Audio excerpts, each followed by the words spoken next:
নদীগর্ভে বসে গেল কংক্রিটের বীজ, বন্ধ হলো ব্রিজে পারাপার। এই ঘটনাকে কেন্দ্র করে দুশ্চিন্তায় গ্রামবাসীরা। বুধবার ঘটনাটি ঘটেছে খানাকুল 1 নম্বর ব্লকের অন্তর্গত ঠাকুরানীচক গ্রামে। জানা গেছে দ্বারকেশ্বর নদের উপর ঠাকুরানীচক এলাকায় এই কংক্রিটের সেতুটি দীর্ঘদিন ধরে বেহাল অবস্থায় পড়েছিল। তা সত্ত্বেও সেতুর উপর দিয়ে ট্রাক্টর এবং বড় গাড়ি যাতায়াত করছিল। বুধবার হঠাৎই সেতুটির মাঝের অংশ নদীগর্ভে বসে যায়। তারপরেই পথ চলতি মানুষ থেকে শুরু করে বাইক ও 4 চাকার যাতায়াত বন্ধ করে দেওয়া হয়। বিপদ এড়াতে পুলিশের পক্ষ থেকে ব্রিজের উপর ব্যারিকেড লাগানো হয়েছে। আরও জানা গেছে এই এলাকায় একাধিক স্কুল ও পঞ্চায়েত অফিস যেতে গেলে ব্রিজের উপর দিয়েই যাতায়াত করতে হতো। পাশাপাশি এই কংক্রিটের সেতুটি হুগলি ও মেদিনীপুর জেলার যোগাযোগের মাধ্যম। তাই ব্রিজের যাতায়াত বন্ধের ফলে প্রায় 8 থেকে 10টি গ্রামের মানুষ সমস্যায় পড়েছেন। এখন দেখার এই বিষয়ে প্রশাসন কি ব্যবস্থা গ্রহণ করে। অন্যদিকে খানাকুলের বিজেপি বিধায়ক সুশান্ত ঘোষ জানান, আমি সব দপ্তরে এই ব্রিজের বিষয়টি নিয়ে জানিয়েছি। দপ্তরগুলি বলেছে টাকা নেই। রাজ্য সরকার মেলা ও খেলায় টাকা খরচা করছে। আজকে তো হয়েছে, আজকে কম করে না হলো 6 থেকে 8 মাস।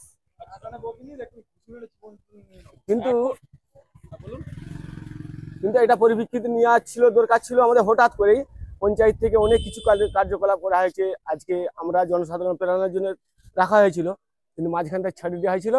ইঞ্জিন ভ্যান চলছে, ট্রাক্টর চলছে, তার জন্যই এটা নেমেছে। এখনো কোনো ব্যবস্থা নেয়নি এবং জনসাধারণের ব্যবস্থা নেয়নি এবং আমাদের এলাকা পঞ্চায়েতও ব্যবস্থা নেয়নি। বলতে চাইছি এটা খুব পুরো বন্ধ তো হয়েইছে, এর মধ্যে কিভাবে কি তাড়াতাড়ি ব্যবস্থা করা যায় এটার জন্য আপনাদের কাছে অনুরোধ করছি।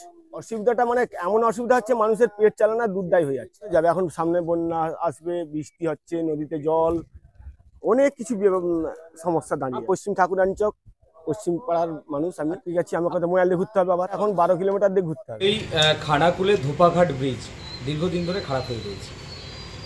বারবার আমি বিধানসভাতেও জানিয়েছি, সরকারের কোনো হুঁশ নেই। মেলা, খেলা, উৎসব, মৎসবের জন্য সরকারের কোটি কোটি টাকা রয়েছে, ঠিক আছে, কিন্তু এই ব্রিজ সারানোর জন্য সরকারের টাকা নেই। ইচ্ছাকৃতভাবে এই এলাকার মানুষকে বিপদের মুখে ফেলা হচ্ছে।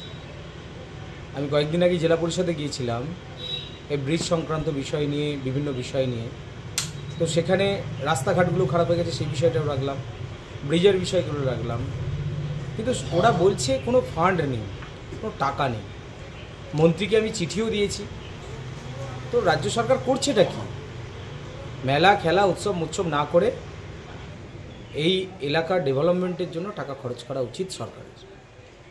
আমরা এর আগেও ধিক্কার জানিয়েছি, আজকেও আমরা ধিক্কার জানাচ্ছি। মানুষজন যাবে কীভাবে, পারাপার হবে কীভাবে? এমনি বন্যা কবলিত এলাকা, ওই এলাকায় এমন পরিস্থিতি আছে, বাঁশের সাঁকো করে ওখানে রাখা যাচ্ছে না।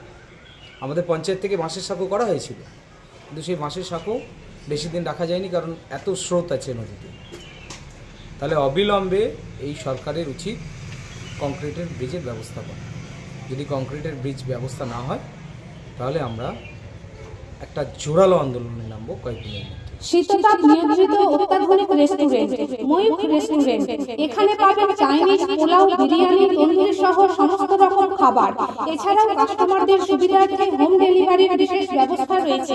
পাশাপাশি যে কোনো অনুষ্ঠানের জন্য ভাড়া দেওয়া হয়। আমাদের ঠিকানা খানাকুল হেলান সংলগ্ন তিলক চক। Phone number 8617492616 9732162360। সেরা খাবারের স্বাদ পেতে আজই আসুন ময়ূখ রেস্টুরেন্টে।